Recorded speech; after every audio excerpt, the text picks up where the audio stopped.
อ่ะ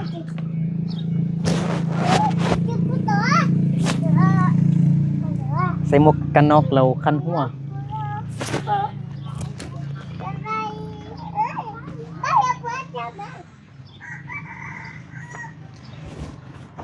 กับทักทายสบายดีพ่อแม่พี่น้องเบิดสุขสุขคนเด้อเบานึกกับเศร้าลีไปซื้อน้ำมันมาพี่น้องเนาะยืนนำตวนก็เลยมาแวะดินน้ำน้องละเบิดนึงเนาะเวลาอยู่เพื่อนบ่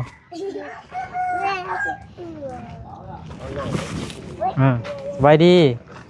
โน้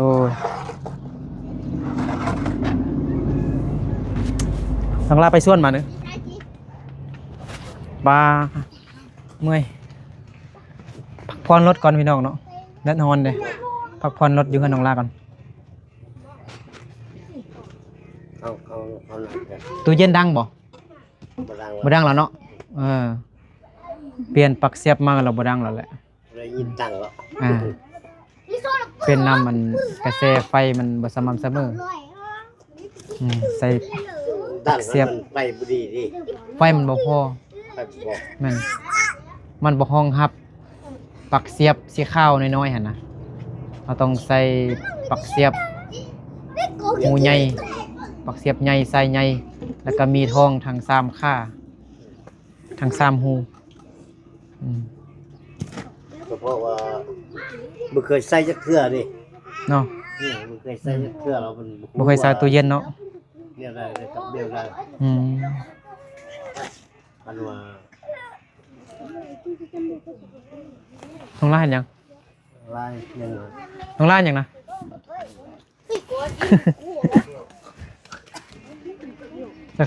ขนมให้ผู้สาวผู้บ่าวน้อยนี่ดูอันนี้บ่นอนบ่ฮะเพื่อนผู้ใดนี่นะเงินเอ้ยล่าติเงินน้อยนี่นะ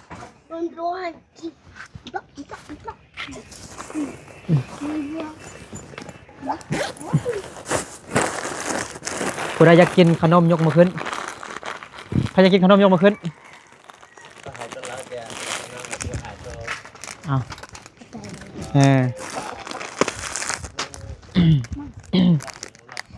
อาเม่งเอาบ่เอาขนม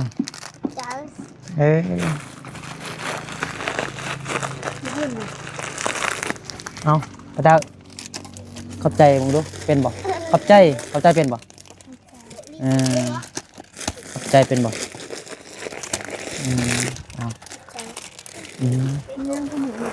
สบายดีน้องละ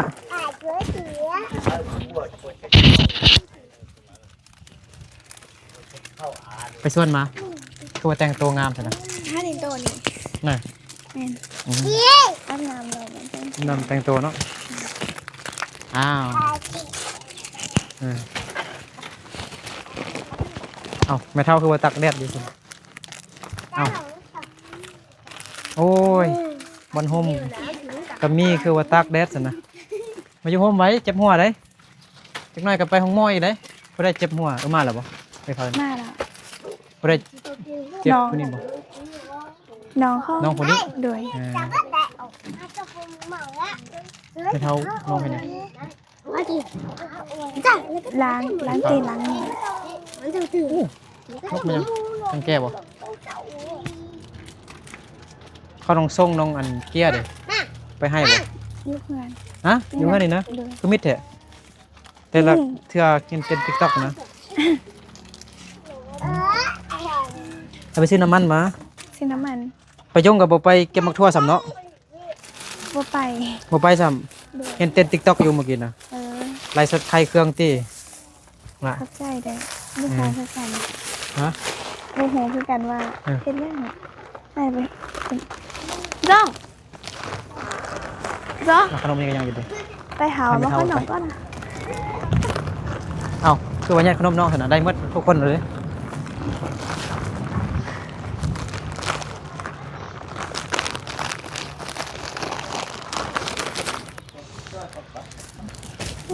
เอาขนมเด้อมาแล้วสบายดีเอา ขนมเด้ออ่ะเด้อโอ้ตกเอ้ยโดยเอ้ยสะเพอนาสะเพอไม่เท่าของน้องละเอิ้นไม่เท่าเอาเนาะเบิ่งบ่เห็นหุงมือสะอาดเนาะมือเราสะอาดเฮือนก็สะอาดเอากวาดอยู่ตลอดเวลานะโอ้เราเคยตากแดดอยู่จังนะเราเคยตากแดด Hiện tại có tí trá ở trên nhá, còn vẫn rong à? Lăng tin lăng mưa, suốt tên suốt tơ chứ, suốt tê, mẹ gọi tin vào như này gọi tin tơ, hả tơ tuổi nên nó có nói sao ở trên đấy nó à? Không gian khăn nôm kẹp đơ, thì nhớ đơ, kha, nông sông tên đây chắc khiếp lộ. Miệng la ห็นยัง พักพรนี่ใส่ผักดู น้องชงเขาก็เลยแจ้งการอันนั้นเด้พักโรงเรียนนะเขาแต่3 มื้อนึงเลยแจ้งเหรอ บอกเห็นก็เห็นอยู่ลงเฟซโพสต์อยู่เดี๋ยวว่า อยู่พุ่นนะอยู่บนเมืองเพียงอยู่มาซ้อมเมืองเพียงเขาก็เลยพักไปโรงเรียนแต่3 มื้อแต่ตัวอาทิตย์นึง โรงเรียนเขาต้องลา พัก ไป วันพุธ แจ้ บ่ ง จันทร์คานพุธบ่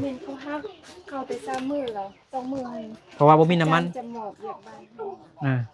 อ๋อโอ้โห น้ำมันบ่มีน้ำมันแล้วก็มันแพงเด้ราคาน้ำมันก็แพงขึ้นเรื่อยๆพี่น้องเนาะสงคราม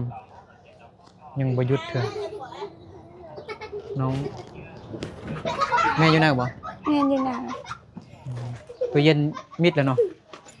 เมื่อวานนี้ก็ แม่ยังไง ดังคือเก่า แม่เบิ่งโทรศัพท์อยู่เนาะแม่เล่นเกมเนาะน้องเครียดเด้ เมื่อกี้พิซซ่าแล้วฮะ เก็บแก๊สมาแคมทางมาแพ็คเครื่องซื้อเอาก็บ่มีเงินแก๊สอยู่แคมทางเขาทิ่มเก็บมาใส่แพ็คเครื่องให้ลูกค้าตุกเด้ ก็ดี ตุก เนาะ อัน เลย นี้ยัง ซื้ ก็ อ ตุกมือเสื้อนะเมื่อกี้นี่ก็ไปซื้อน้ำมัน5 ตุก6 ตุก ลิตรเท่าได้เหรอไงนึก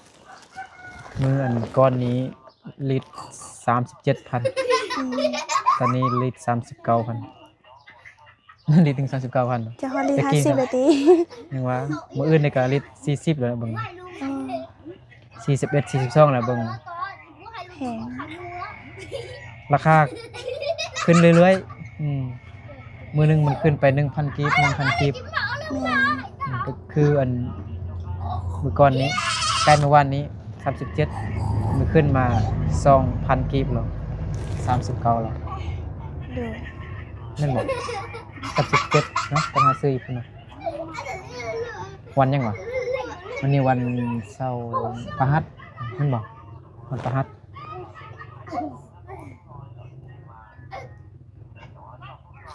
ลองลาไปส่วนเฮ็ดหยังไปเอาหยัง มาคุง เอาบังหุ่งบ่ เลยเก็บมาคุง โอ้ยังบ่ได้เอาไปวางอยู่ตลาดเถื่อบ่ บอไม่ได้ไปแก หน่วยละเท่าไหร่ขายอยู่ตลาด ประมาณ150,000ด้วย หน่วย 5,000 บ่ 10,000 มีหน่วย 5,000 ได้ 10,000 เด้อเนาะ เลย น้องลาก็สู้ชีวิตพี่น้องเนาะเก็บเงินจ่ายค่าไฟนี่แหละ ประมาณวันที่ยังเนาะเขามาเก็บค่าไฟ ไทยเดือนดี ท้ายเดือนเนาะ23 24 25 26นี่แหละ เลย เดือนเท่าใดเนาะใส่ตู้เย็นเหรอ บุหูจะลุ้นไปก่อน ใส่อันหม้อสุกี้เด้หม้อกระทะไฟฟ้าหม้อหุงข้าวเด้ พัดลมแดง พัดลมเด้เนาะปานน้องลาใส่พัดลมตอนเปิดบ่ตอนกลางคืนน่ะปิดเนาะ เปิดไปแค่ตอน บางเทื่อเนาะ ดู ร้อนบ่ ฮ้อนแล้วเปิด เปิด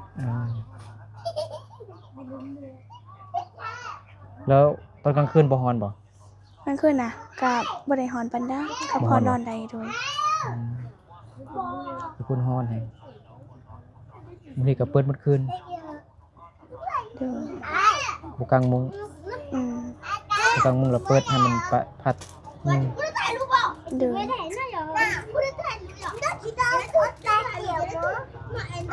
อาจีบ่ยังก็ มาโซขนม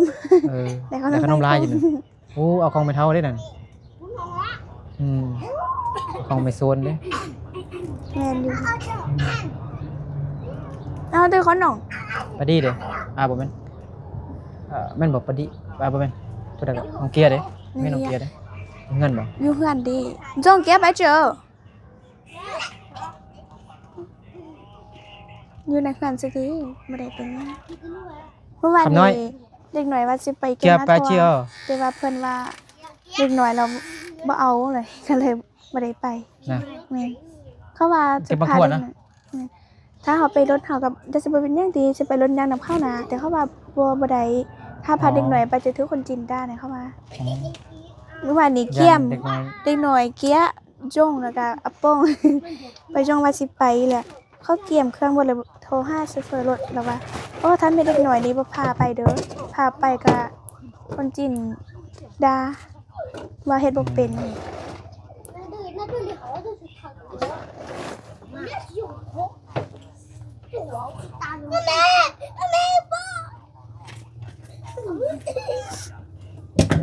เอาโอ้ยจ้งอ่ะ อากาศร้อนๆอยากหลับย้อนน้ำมันแพงเด้ แม่น ช่วงนี้ก็บ่ได้ไปไกลหาแต่น้องไปยุ่งไปไกลบ่ได้เถอะน้ำมันแพงหมด บ่ร้อนน้ำมันลด มันร้อนแล้ว ไปทางบ้านอายพุ่นมันไกลบ่ได้ไปทางห้วยสิงแงมมันไกลทางก็ยากเด้ขึ้นภูนี่มันแฮงกินน้ำมันหลายกว่าได้ใส่เหล็กใหญ่น่ะมันคือเหล็กใหญ่เหล็ก1เหล็ก2ขึ้นภูกินน้ำมันหลายใส่เหล็ก4นะธรรมดาเป็นภูลาขึ้นน้ำมันหลายอีกบ่โดนก็ลิตรละแสนพุ่นแหละบางทีก็ลิตรละล้านโหบ่มีน้ำมันคันลิตรละล้านเนี่ยบ่ขี่รถเนาะค่ารถซื้อซื้อมาเนาะซื้อมาขี่ ซื้อมายังดีกว่าเลยดิ ย่างเนาะ แม่น ย่างก็ไกลว่าสมมุติย่างเขื่อนน้องประยงนี่เด้ไปให้อยู่อันภาษางพุ่นน่ะ ไก่ 1.0ไกลโอ้ยย่างไปนี่จักมื้อจัก3มื้อบ่ถึงฮอดพุ่น น่าจะแม่นอยู่ 2-3 มื้อพุ่นแหละเนาะ แม่น ขนาดขี่รถซิ่งไปเครื่องมือพุ่นเลย ใช่ มืดมื้อ ถ้าทางดีน่ะก็พอไปได้ดีอยู่ ม ทาง ทางบ่ดีทาง ไปโดน ขึ้นภาษาง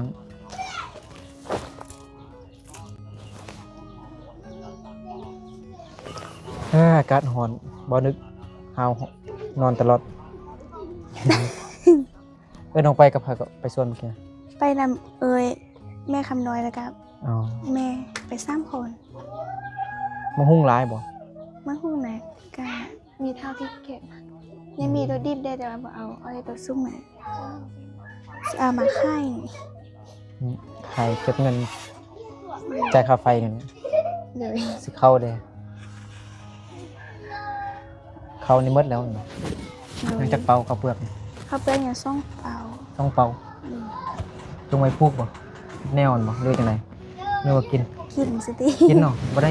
ปีนี้บ่ได้เฮ็ดเนาะบ่เฮ็ดให้บ่เฮ็ดให้ชวนเฮ็ด ยังสิทำพออยู่แหละแต่คือเพราะว่าจะเฮ็ดก็บ่มีเงินลงทุนเอา อ๋อต้องไปซื้ออันยาฆ่าหญ้าเนาะ ซื้อยาค้าแล้วก็ซื้อยาคุมแดไล่ยา คุมซื้อปุ๋ยเนาะ แม่นถ้าจะได้ทางไห้ก็ถ้าทางยาธรรมดาก็จะได้ใส่จักแดไปตรงน้ำมัน ต้องซื้อน้ำมัน แม่น มันต้องมีเงินลงทุนเนาะคันบ่ค่าหญ้านี่บ่ร้อนเนาะ แม่น หญ้าหลายบ่ทันคันเฮาเสียหญ้าแบบคือสมัยตะกี้มันบ่ทันแล้ว แม่น ต้องได้ใส่ยาฆ่าหญ้า แม่น ยาฆ่าหญ้าจึงได้หลายตอนนี้คือ เกี้ย ยังซองเป้าเนาะข้าวเปลือกมันบ่ โดย ข้าวสั้นนี่จังจักโล เขาสั้นประมาณ2-3โล 2-3 โล เลย เมื่อก็ไป4ตัว2เป่าเนาะ โดย เมื่อตัวนั้นแล้วก็อด รถ กินน้ำแทนเขา กินน้ำแทนเขา ผมมีเขากินก็ยังมีอารมณ์ห่วยอยู่ สิให้กับโบแมนสิหัวก็นั่นเนาะ ขึ้นบ่ออกแล้ว ยิ้มหัวอย่างเดียว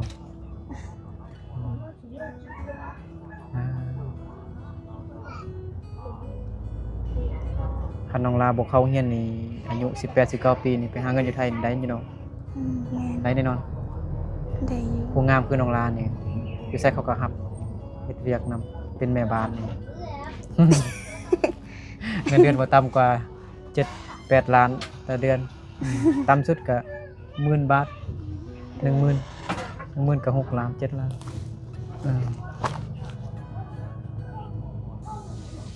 เฮ็ดจังได๋น้องลาจบม.7 นี่สิไปเรียนภาษาจีนต้องมีเงินเนาะต้องทุนจ้างเรียนได้เนาะ แม่น ขนาดน้องไปเย็นก็ยังบ่ร้อนเราบ่ไหวบ่ไปหรอกย่านแดดรถหลายไปไกล แม่น แต่ก็จบม.7 ก็ยังบ่ฮู้เรื่องไปเย็นอาจจะไปเรียนอยู่สยามเรียนอยู่โรงพยาบาล โดย ภาษาจีนแต่ภาษาจีนเนี่ยเขาคือไอ้จงลูกของอาน้องประยง แม่น ในภาษาจีนแม่จบมาหั่นน่ะสบายดีไหมฮะ ตัวล่ะ ตัว ใจ ฮะ ขอบใจ แม่ขอบใจบ่สบายดี เราเจน่ะอีจังจ้าอีอ่ะ เอ้ ปีนี้ดู อีอ่ะเนาะ ไปยัง เราเจน่ะ อืม หาเจอีล่ะนะ อีเข้ามาหาไปให้บ่ ดูให้ สิลมเมียกบ่ หาเจ quỷ cho món gì đâu ฮะ cho nên nó món gì เอ้ยชิมัวย้อนเนาะ nó nọ thế ชิมัว thì mình chốt cái tiền nó có này bố đâu bây giờ แต่ขนมล่ะบ่ cái này nó không Thế có nào? cái à dạ mà เฮ้ยเนี่ย lại vua là vua ta là cái vua ấy như ta là không cái nó có này bố thì ta đấy thầy chị ta ta mà นั่ง thầy chị ta là nó bị có ong á โชว์ เปลี่ยนกัน tặng rồi tặng tà này tặng tà ฉันได้กินข้าวแล้วบ่ ฮะยังบ่ยากเลย ê hầu chứ hầu lấy vô cái nó ลากันยัง cái bỏ chọt tổng này อ๋อ รวมเรื่องธุรกิจเนาะ รวมว่าไม้ไผ่ที่เขาตัดมา ไม่ใช่ một phía kia có nhìn thấy phía đấy không ค่าอยู่ตลาดนี่ได้เงินเสียค่าไฟจ่ายค่าไฟ kia kia Ừ. một bỏ kia กินกับคัดทึนเนาะ một bỏ kia vô กินกับคัดทึนน้องลาวเนาะ ได้มาเป็นอย่างยังมีไล่ เฮ็ดได้สิกินเหรอ มันน่าก็ เวลาสิพากิน ไปอันนั้น ไหนหนึ่ง ฮะ กินวะเวลาสิพา บ่ กิ กิ น นถึงอะไร เพราะว่าให้แม่ว่าขอบใจ ลืมบ่เนาะไอ้ก็ยังลืมเลยเว้าลืม xong rồi về đến แบบอัตโนมัตินะเว้าตลอดแล้วก็บางทีก็ลืม แม่น thầy như ta thầy như ta không đâu เอ้ย đấy ขนมแล้วบ่ thầy như ta đấy บ่ได้เถอะ thầy chỉ biết แล้วขนม น้องเอ้ยเกียร์เด้ cho bên nó cho หมดแล้วติ cho bên nó cái thầy ta đó กับบ้านราชา ตาล่อเอาไปมันยังก็หมดว่าจังได๋มัน เนี่ยกับแม่ยาซ้อโอชิดอ บ่ต้องรีดอันห้องน้ำเด้อบ่ต้องรีดอันประตูเด้อประตูสิหักแล้วได้ประตูห้องน้ำเวลาเด้อ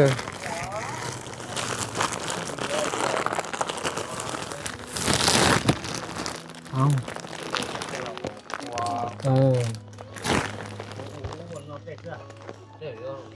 ต่อยแทบไม่ได้เอานอน เมื่อยไทยคลิปเฮ็ดตลกเด้ เล่นหอ ตั น ด เป็น ต่อจน กิโลเดียวเนาะเมื่อย ขี่รถเด้อ เล่นหอน มันแดดฮอนพี่น้องเนาะบ่นึกก็ตัดต่อหลายเด้ตัดต่อลง YouTube แล้วก็ตัดต่อลงเฟซเฮ็ดตลกอหย่างต่างๆหลายคลิปเฮ็ดคลิปตลกนี่มันแฮงได้ตัดต่อใส่เอฟเฟกต์เสียงหลายต้องใช้เวลาหลายจนเมื่อย บางทีก็เจ็บตาปวดหัวอยากหลับเกิดหลับเกิดนอนดึกเด้ทีก็11-12 โมงนอนตัดต่อไลฟ์คลิปจังหน่อยสิไปหาน้องประยงไปบ่ นี่เลยดิเห็นเฮา วันนี้ก็มาหาเห็นนุ่งเซ็กซี่อยู่กินเต้น TikTok ไข่เครื่องไลฟ์สด น่าจะไข้เครื่อง ไข่เครื่องแบบยืนอยู่ ยืนเต้นให้ลูกค้าเบิ่งก่อน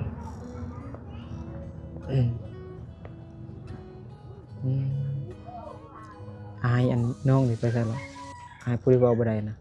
ไปรับจ้างบ่ อยู่ในเฮือนมื้อนี้ น่ะ โดย อ๋อ เอ้ยพอโทรหาไอ้เคยเหรอแต่ไอ้เคยพอดีอยู่โรงเรียนก็ไปห้องเข้า น่ะ แม่น อืม โทรแล้วแต่ว่าถ้าอีก2มื้อแล้วสิมาเบิ่งเพิ่นยังไปเฮ็ดข้ออยู่อยู่ห้วยสำอ้อถ้าเฮ็ดแล้วสิมาเบิ่งว่าต้องเฮ็ดได้ตึงแต่ว่ามันดินตามบ่อันนึก ฮะ เฮาสิเติมดินบ่แล้ว เต็มใส่ดินอีกบอลนึงต่ำ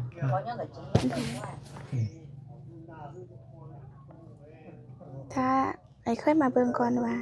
ไอ้เพิ่นสิเฮ็ดทางบ่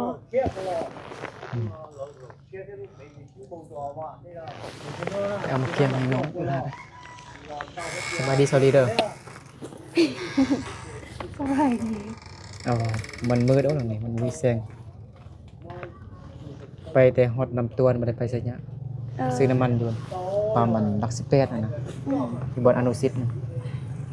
อยู่บ่นั้นอันนี้สิ ปั๊มน้อยๆน่ะ กงกันข้ามกับอนุสิตเพราะมันกงกันข้ามเนาะอนุสิตกลายไปคนนั้นนึง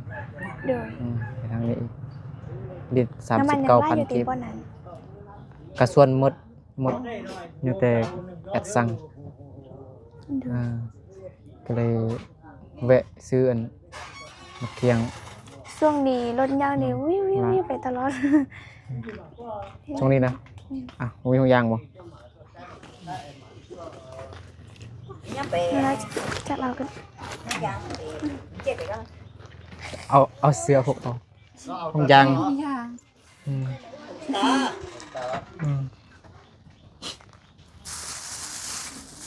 ให้พ่อลองลากินไหม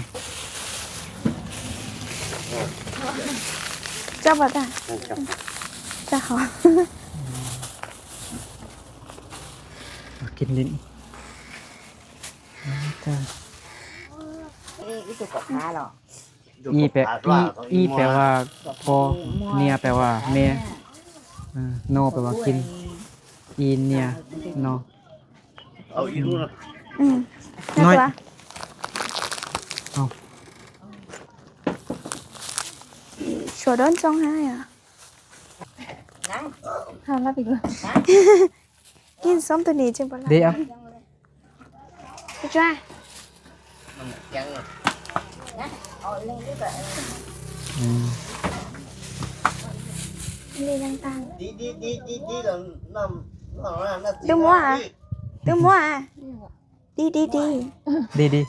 มากินมาเกียง ดีดีน้องมาเกียงเนี่ยน้องมาเกียงมา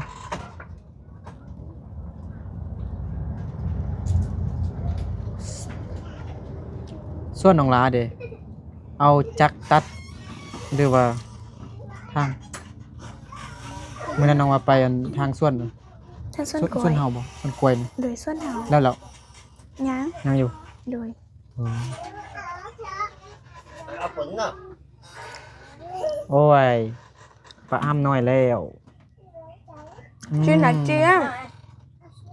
เอาถึงนะเอาไปก่อน คุณมีเป็นเด็กจะเป็น มันสิต้นหา ส้มบ่มันบ่ได้ซีมเลยเมื่อกี้เลยอันดีให้อาย กินไหม กิน แต่ว่าบ่ได้ล้างมือกินอะไรกิน คนนั้นเราเป็น ไม่ได้ส้ม ยังบ่ได้ล้างมือ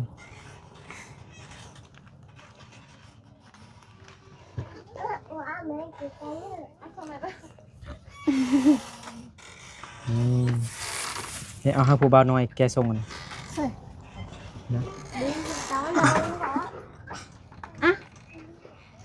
พุ่นแก่ชงพุ่นเห็นบ่ขึ้น อุ้ยนี่ โอ้ย เอ๊ะน้องจ้า บ่เห็นเลยอืมไปลินน้ำน้องประยงก่อน โดย ตื่มเนาะมาหาแต่น้องประยงกับน้องลาพี่น้องเนาะทรงนี้วิกฤตหนักแห่งวิกฤตน้ำมันแพงเครื่องคองกับแพง แม่น อีกตื่ม 2-3 เดือนนี้บ่นึกอาจจะย่างไปถ่ายคลิปย่างตั้งแต่บ้านเซาลีมาหาบ้านน้องประยงใช้เวลาสักชั่วโมงประมาณ3ชั่วโมง4ชั่วโมงอะเด้จึงฮอดนี้ ถ้าเด่นฮอนนี่ ย่างมา แฮงหาย แม่นต้องได้ซื้ออันคันห่มสู้ชีวิตแฮง บ่นึกจะได้ย่างแล้วพี่น้องเนาะอีกบ่โดนนี่สิได้ย่างหมดทุกคนทั่วโลกเลย เอาน้ำมันเอาใส่เวียกนะก็เป็นเนาะ แม่นผู้มีรถยางนี่แฮงคัก แม่น ผู้มีรถยางนี่มันแฮงกินน้ำมันหลายอ๋อโอเคเดี๋ยวอายไปลินน้ำน้องประยงอีกก่อนเด้อ โดย มาแล้วน้องลาสู้ๆเด้อ โดย วันนี้น้องลากลับไปเก็บมังหงมาขายอยู่ตลาดพื้นบ้าน โดย ได้เงินนะกายซื้อข้าวซื้อน้ำกินเสียค่าไฟฟ้าเด้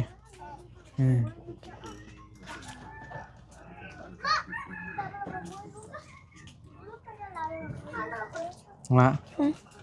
ปิดคลิปไว้นึกเด้อ ว่า ว่ายังก็ได้ว่ายังนำ FC เลย